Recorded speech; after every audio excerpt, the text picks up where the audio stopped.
नमस्कार, मैं हूं राहुल शर्मा। आप देख रहे हैं एसपी 9 न्यूज। स्वागत है आप सभी का हमारे इस खास प्रोग्राम में। प्रोग्राम की शुरुआत इस वक्त हम कर रहे हैं उत्तर प्रदेश के विधानसभा चुनाव से।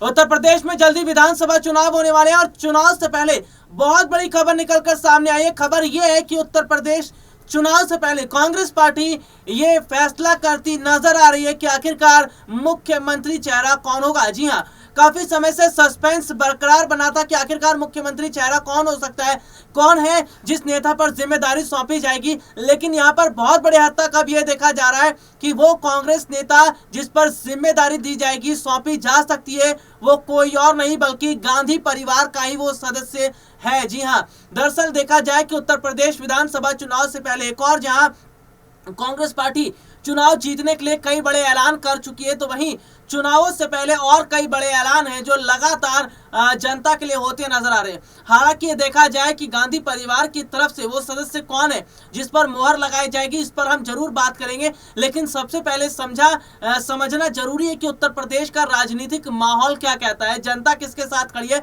और जो अभी हाल ही का लेटेस्ट सर्वे आया है वो सर्वे क्या कह रहा है। दरअसल उत्तर प्रदेश की जनता पहले कांग्रेस के साथ खड़ी हुई थी, लेकिन मौजूदा समय के अंदर देखा जा रहा है कि कांग्रेस पार्टी की स्थिति पहले के मुकाबले और ज्यादा मजबूत होती नजर आ रही है। दरअसल इसकी वजह यह है कि उत्तर प्रदेश में जब से समाजवादी पार्टी के नेताओं के ठिकानों पर आईटी का छापा पड़ा है, तब से समाजवादी पार्टी की तरफ जनता का ध्यान अब बहुत कम होता नजर आ रहा है। यानी कि जो पहले जनता समाजवादी पार्टी की तरफ भी जा रही थी, उसी जनता ने समाजवादी पार्टी का साथ छोड़ दिया है। और ऐसे में यह देखा जा रहा है कि समाजवादी पार्टी का साथ छोड़ते हुए उनका पूरा ध्यान कांग्रेस की तरफ देखा जा रहा है। और इस बीच ये खबर निकलकर सामने आई है कि सीटों को लेकर जिस तरह से दो राजनीतिक पार्टियों में उथल पुथल देखने को मिल रही है, सीटों को लेकर जिस तरह से देखा जा रहा है कि जिस तरह से अखिलेश यादव और जयंत चौधरी, इन दोनों के बीच सीटों का फॉर्मूला तय नहीं हो पाया है। और बहुत बड़े हद तक ये देखा जा रहा है कि जयंत चौधरी अखिलेश यादव से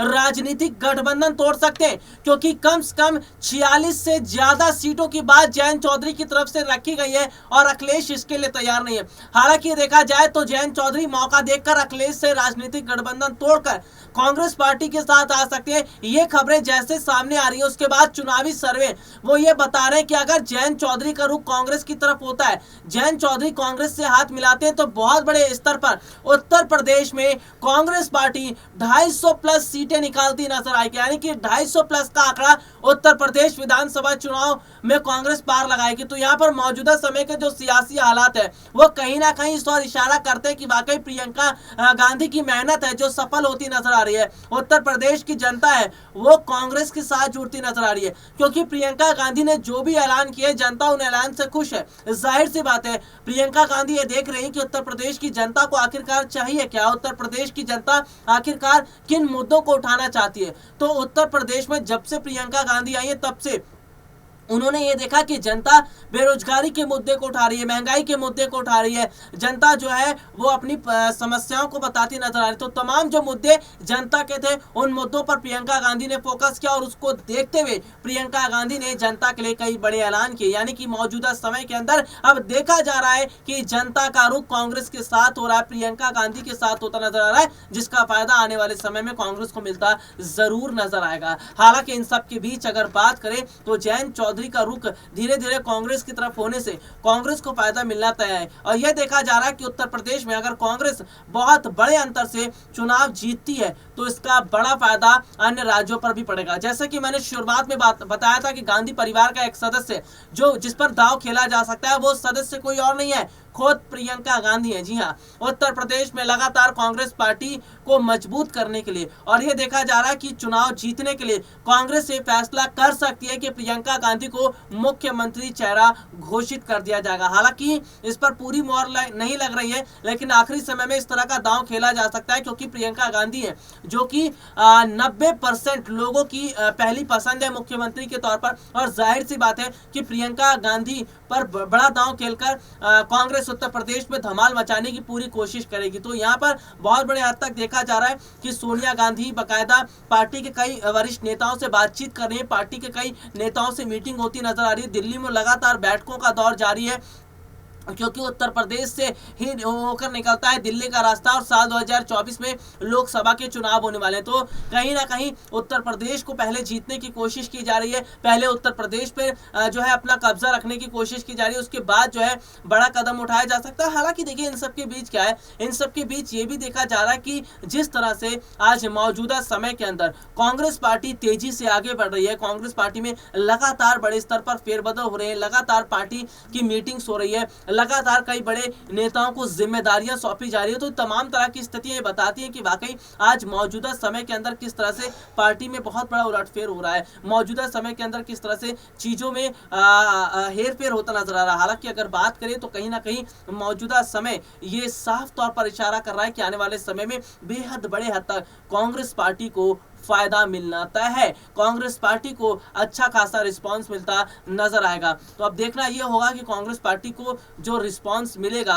आखिरकार वो रिस्पांस कैसा मिलता नजर आएगा। लेकिन एक बात तो है कि मौजूदा समय के अंदर जिस तरह कांग्रेस बड़े अंतर से जो है काम करती नजर आ रही है, कांग्रेस जिस तरह से मेहनत कर रही है, जनता के मुद्दों को उठा रही है, जनता के बीच जा रही है, इसका मतलब ये है कि आने वाले समय में पार्टी को फायदा मिलना तय है। हालांकि अगर देखा जाए फिलहाल उत्तर प्रदेश में तमाम राजनीतिक पार्टियों की तरफ से बड़े स्तर पर रैली हो रही है, तमाम राजनीतिक पार्टी के नेता रैलियों के साथ साथ जो है ऐलान करते नजर आ रहे हैं। लेकिन इन सब के बीच ये देखने वाली बात होगी कि क्या कुछ फायदा मिल पाएगा राजनीतिक पार्टियों को। वैसे यहाँ पर यह भी देखा जा रहा है कि फिलहाल मौजूदा समय के जो हालात हैं, मौजूदा समय की जो स्थितियां हैं वो साफ तौर पर इशारा करती हैं कि प्रियंका गांधी को फायदा मिल सकता है उत्तर प्रदेश में। अगर कांग्रेस पार्टी प्रियंका गांधी पर दांव खेलेगी तो इसका बहुत बड़ा फायदा मिलेगा, क्योंकि उत्तर प्रदेश की जनता का बड़े स्तर पर प्रियंका गांधी के साथ खड़ा होना, प्रियंका गांधी को समर्थन करना, यानी मौजूदा समय की जनता खुद चाहती है कि उत्तर प्रदेश की जिम्मेदारी